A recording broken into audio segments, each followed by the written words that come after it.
اعوذ باللہ من الشیطان الرجیم، بسم اللہ الرحمن الرحیم۔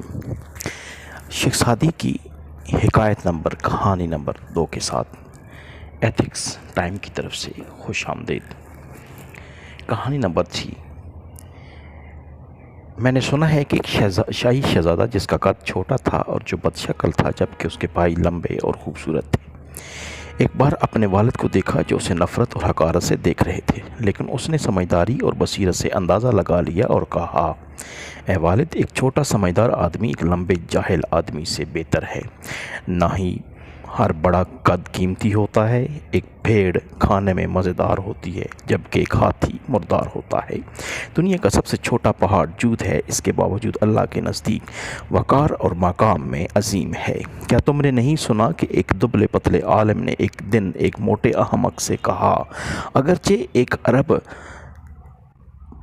گھوڑا کمزور ہو سکتا ہے، یہ پھر بھی گدھوں سے بھری ہوئی ایک استبل سے زیادہ قیمتی ہے۔ والد اس مزاح پر ہنس پڑا۔ ریاست کے ستونوں نے اس کی تعریف کی، لیکن بھائی بہت دل گرفتہ ہوئے۔ جب تک آدمی کچھ نہ کہے اس کی غلطی اور خوبی پوشیدہ رہتی ہے۔ یہ نہ سمجھو کہ ہر صحرا خالی ہے، ممکن ہے کہ اس میں ایک سویا ہوا شیر ہو۔ میں نے سنا ہے کہ اس موقع پر بادشاہ کو ایک طاقتور دشمن سے خطرہ تھا، اور جب دونوں فوجیں ایک دوسرے کے سامنے آئیں تو سب سے پہلے میدان جنگ میں داخل ہونے والا وہ چھوٹا لڑکا تھا جس نے کہا، میں وہ نہیں ہوں جس کی پیٹھ تم جنگ کے دن دیکھ سکو گے، بلکہ میں وہ ہوں جسے تم خاک اور خون میں دیکھو گے، جو خود لڑتا ہے، اپنی جان کو داؤ پر لگاتا ہے، لیکن جو بھاگتا ہے اپنی فوج کے اپنی فوج کو خون میں رنگ دیتا ہے۔ ان الفاظ کے ادا کرنے کے بعد وہ دشمن کی فوجیوں کے درمیان جا گھسا، کئی جنگجوؤں کو قتل کیا اور واپس اپنے والد کے پاس آ کر عاجزی سے جھک کر کہا، اے وہ جسے میری ذات حقیر نظر آئی، میرے جذبے کی تیزی پر یقین نہیں کیا۔ ایک پتلے گدھے کا گھوڑا جنگ کے دن کارآمد ہوتا ہے، نہ کہ موٹا بیل۔ بیان کیا جاتا ہے کہ دشمن کی فوج زیادہ تھی اور بادشاہ کی فوج کم تھی اور بھاگنے والی تھی، لیکن چھوٹے نوجوان نے ایک نعرہ بلند کیا اور کہا، اے لوگوں، عورتوں کے کپڑے پہننے سے بچو۔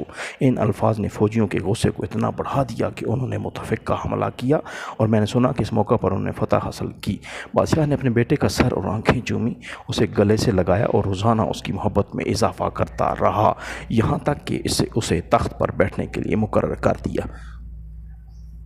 اس کے بھائی حسد کرنے لگے اور اس کے کھانے میں زہر ملا دیا، لیکن اس کی بہن نے اپنے کمرے سے دیکھا، جس پر اس نے زور سے کھڑکی بند کر دی، اور نوجوان نے سمجھداری سے اس عمل کے معنی کا اندازہ لگا لیا اور کھانے کو ہاتھ نہ لگایا، اور کہا، یہ ممکن نہیں کہ عزت والے مر جائیں اور جو عزت نہیں رکھتے وہ ان کی جگہ لے لیں۔ کوئی بھی الو کے سائے میں نہیں جاتا، خواہ ہما دنیا سے غائب ہی کیوں نہ ہو جائے۔ یہ حالت والد کے علم میں آئی تو اس نے سختی سے خوشگوار ضلع میں جلاوطنی کے طور پر ہر ایک کو بھیج دیا، یہاں تک کہ انتشار کام ہو گیا اور جھگڑا ختم ہو گیا، اور کہا گیا کہ 10 درویش ایک ہی چادر کے نیچے سو سکتے ہیں، لیکن ایک ملک 2 بادشاہوں کو برداشت نہیں کر سکتا۔